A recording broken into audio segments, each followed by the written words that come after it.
Je sais pas si c'est la même chose pour vous autres, mais moi, j'aime la période des fêtes. Depuis toujours. J'aime faire des décorations. Puis, les décorations, il faut qu'elles aient une signification particulière. Ben, ah, qu'est-ce que tu veux dire en disant ça? Bien, j'aime utiliser des objets qui ont un symbole. Je pense qu'on a chuchoté à l'oreille de chacune de nous que, justement, nous devions apporter un objet symbolique et le dissimuler dans cette pièce décorative. Tu as sûrement apporté ton objet symbolique, Francine. Et tu l'as sûrement caché dans notre décor? Précisément. Le voici. Ah, une étoile. Étoile. Et elle symbolise la lumière, je suppose. Tu as très bien deviné. En cette période où les journées sont plus courtes, on a sûrement besoin de lumière. Oui, mais dans la vie aussi, on a besoin de lumière. Et je devine que c'est ce que tu as à l'esprit, Francine. Oui, je me suis trouvé une nouvelle vocation. Et c'est quoi ta nouvelle vocation? J'essaie d'être une parsemeuse d'étoiles. Parsemeuse d'étoiles. C'est assez spécial. Et tu fais ça comment? Parsemer des étoiles. Je fais mon possible. C'est pas compliqué. Les gens qui m'approchent ou que je rencontre ont parfois besoin d'informations pour remplir des formulaires, demander un chemin pour se rendre à un endroit particulier ou acheter un objet. Eh bien, je les aide. D'autres demandent des conseils ou plusieurs sont satisfaits tout simplement d'un sourire ou un temps d'écoute. Alors, l'information, le sourire, l'écoute, ce sont mes étoiles. Je trouve ça merveilleux. Je sens presque que j'ai la vocation, moi aussi. Je vois que tu regardes le décor. Y a-tu inséré quelque chose, Diane? On ne peut rien te cacher. Alors, voici mon symbole à moi. Oh, mais qu'est-ce que c'est? Soit? Des flocons de neige. Que voici.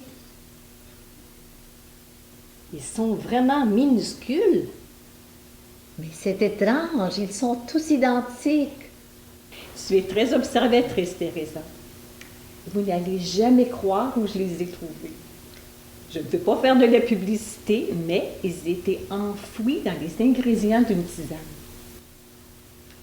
J'étais fascinée de les voir, mais je me suis fait la même réflexion. Ils sont tous pareils.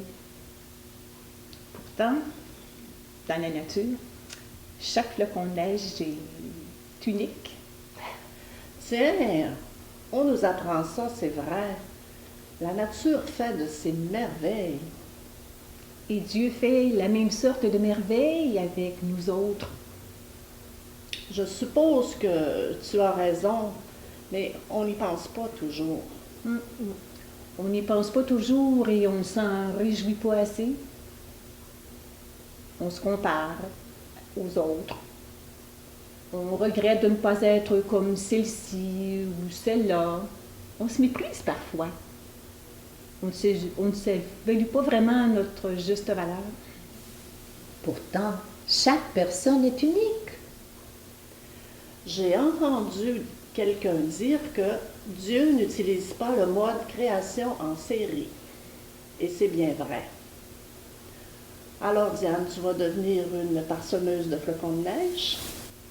On pourrait dire ça. Dans mes conversations avec les gens, j'essaie de les aider à découvrir leurs qualités, leurs talents. En fait, ce qui rend chacun et chacune vraiment unique. Une autre vocation. Bon, je pense que c'est mon tour. J'ai aussi caché quelque chose dans notre décor. Un con de pain. Les enfants aiment tellement ramasser ce qu'ils appellent des cocottes, mais celle-ci semble vraiment très fermée. Oh, t'as raison, Francine, mais j'en ai apporté une autre. Celle-ci est ouverte. Je devine qu'il y a un message qui se révèle en passant d'un cône à l'autre. Oui, quand j'ai ramassé cette cocotte, elle était fermée, serrée, pas épanouie du tout. Et puis, elle s'est ouverte. Oui, grâce à la chaleur, elle s'est ouverte et elle s'est épanouie.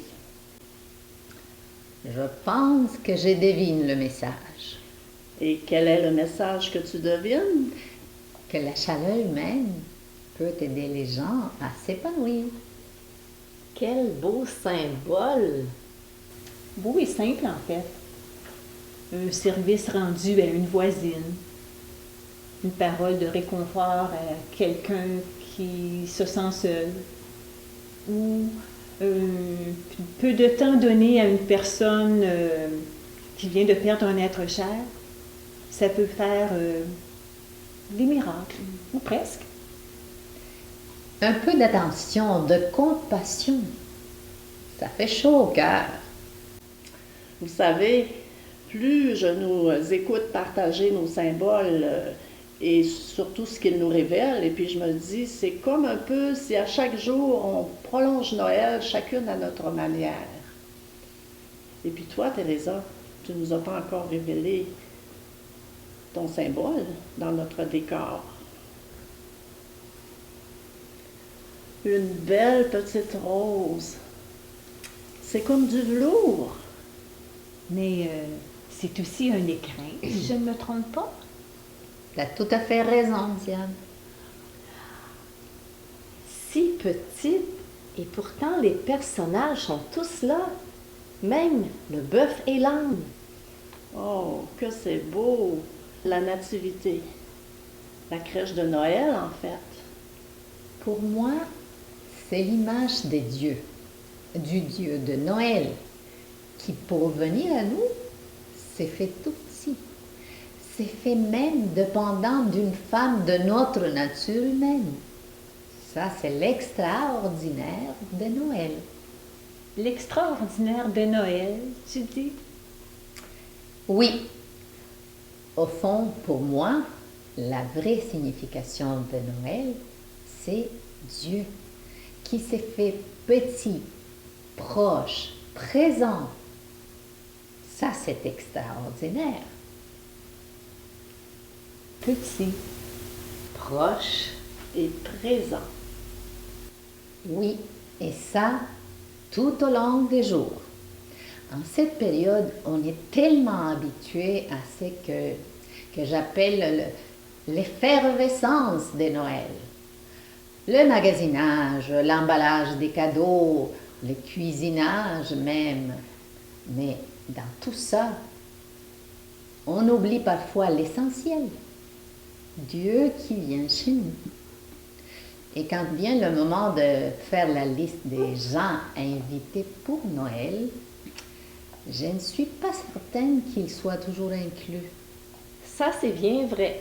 Un Dieu qui se fait petit, on risque de passer à côté sans lui faire attention.